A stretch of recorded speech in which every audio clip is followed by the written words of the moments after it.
Bienvenidos a esta exploración.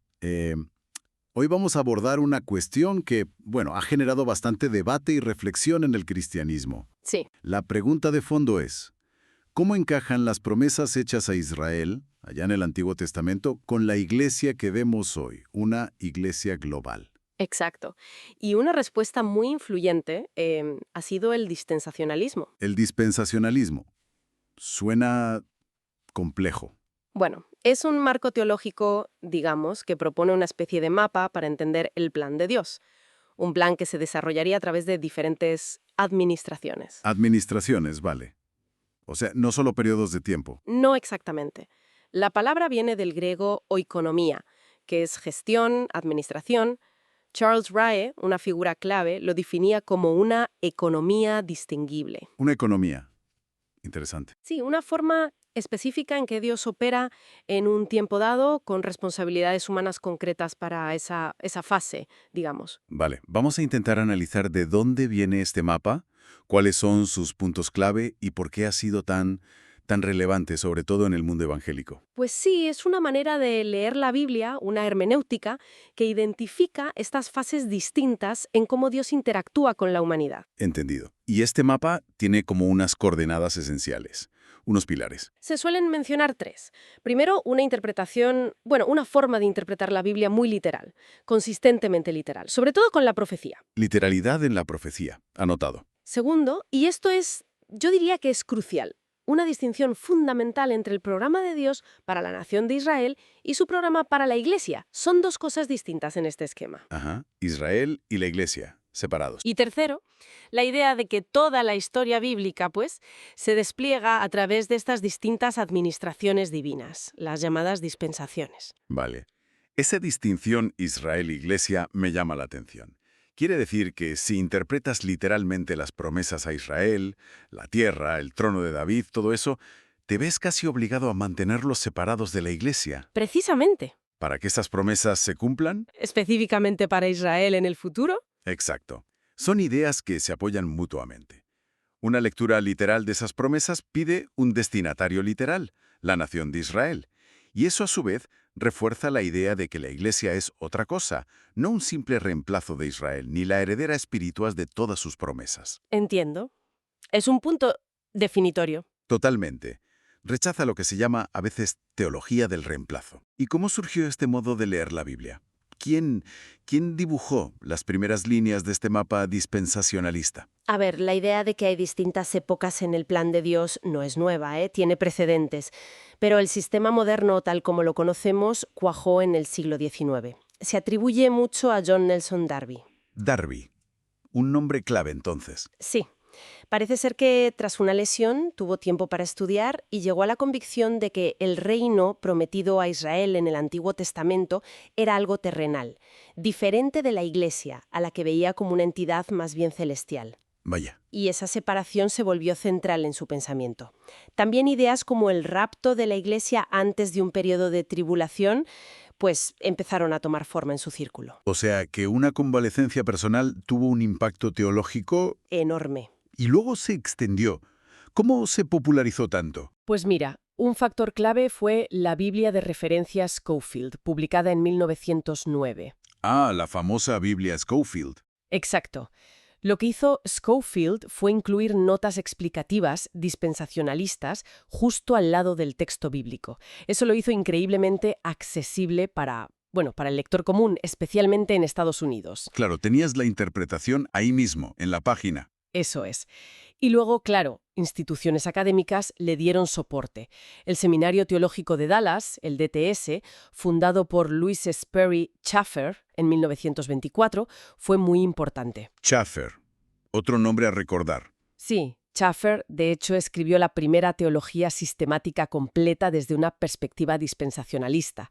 Le dio, digamos, un armazón académico robusto. Volviendo a las ideas centrales, si se mantiene esa lectura literal de las promesas y la separación Israel-Iglesia, eso tiene que llevar a una visión del futuro muy particular, ¿no? Una hoja de ruta para el fin de los tiempos. Correcto, totalmente.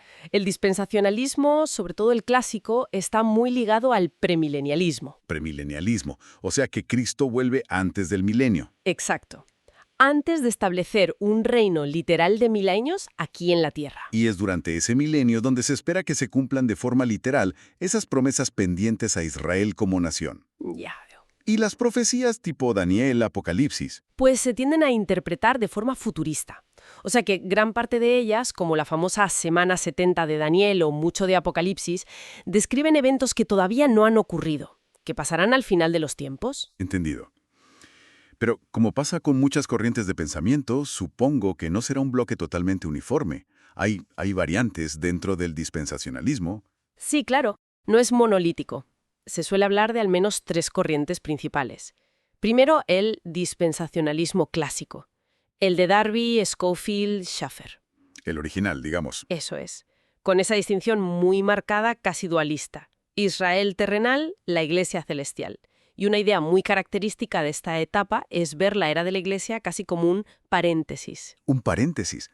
Es una imagen potente. ¿Cómo que un paréntesis? Bueno, como un periodo intercalado, no directamente profetizado en el Antiguo Testamento, cuando se hablaba del programa del reino para Israel. Una especie de plan B no, pero sí un misterio revelado más tarde. Curioso. ¿Y cómo evolucionó desde ahí? Pues surgió lo que se llama dispensacionalismo revisado. Figuras como Ryrie o Walvoord, a menudo ligados al seminario de Dallas, mantuvieron la distinción clave, Israel-Iglesia, pero matizaron ese dualismo tan fuerte. ¿En qué sentido lo matizaron? Por ejemplo, pusieron mucho énfasis en aclarar que la salvación siempre ha sido por gracia, mediante la fe, en todas las dispensaciones. Esto era importante para responder a críticas que decían que el sistema clásico enseñaba diferentes maneras de salvarse, según la época. Ah, vale. Unificar el mensaje de salvación a través de las épocas. Exacto. Afirmaron un único plan de salvación divino, aunque administrado de formas distintas. Entendido. Se mantiene la estructura, pero se busca más coherencia soteriológica, digamos. ¿Y hay alguna corriente más reciente? Sí, el dispensacionalismo progresivo, con autores como Blazing o Bock. Este enfoque busca más continuidad entre el Antiguo y el Nuevo Testamento. Más continuidad. ¿Cómo? Utilizan lo que llaman una hermenéutica complementaria. La idea es que el Nuevo Testamento añade significado al Antiguo, lo completa, pero sin anularlo. Es como si el Antiguo fuera un boceto y el Nuevo le añadiera color y detalle. Una imagen interesante. Y ven la era actual, la de la Iglesia, no tanto como un paréntesis, sino más bien como la fase inicial del reino mesiánico. Usan la fórmula ya inaugurado, pero todavía no consumado. El famoso ya, pero todavía no. Ese mismo. Argumentan que Cristo ya está reinando desde el cielo y que algunos aspectos de los pactos, como el pacto davídico, ya están teniendo un cumplimiento ahora en él y en la Iglesia. Aunque el cumplimiento final y terrenal para Israel todavía esté por venir. Fascinante ver cómo evoluciona y se matiza un sistema teológico. Entonces, para recapitular un poco, el dispensacionalismo es, fundamentalmente, un sistema para interpretar la Biblia que se basa en 1. Distintas administraciones divinas. 2. Una lectura bastante literal, sobre todo de la profecía. Y 3. Esa separación clave entre Israel y la Iglesia. Eso es, y hemos visto que ha evolucionado, desde las formas más clásicas de Darby Scofield a estas versiones más recientes, como la progresiva, que intentan integrar mejor la continuidad que también existe en la Biblia. Y su impacto ha sido innegable, ¿verdad? Sin duda, ha modelado muchísimo la escatología popular, la visión sobre el fin de los tiempos, en amplios sectores evangélicos. El rapto, la tribulación, el milenio, son conceptos muy difundidos por esta vía. Y también mencionaste una conexión con el apoyo a Israel. Sí, su énfasis en el cumplimiento literal de las promesas hechas a Israel como nación, incluyendo las promesas de tierra, a menudo se traduce en un fuerte apoyo al Estado moderno de Israel. Lo que se conoce como cionismo cristiano, deriva directamente de esa hermenéutica literal aplicada a las promesas nacionales. En fin, es un sistema que busca ofrecer eso, un mapa claro del plan de Dios. Pues nos dejas con mucho para pensar. Quizás una reflexión final para nuestra audiencia podría ser esta.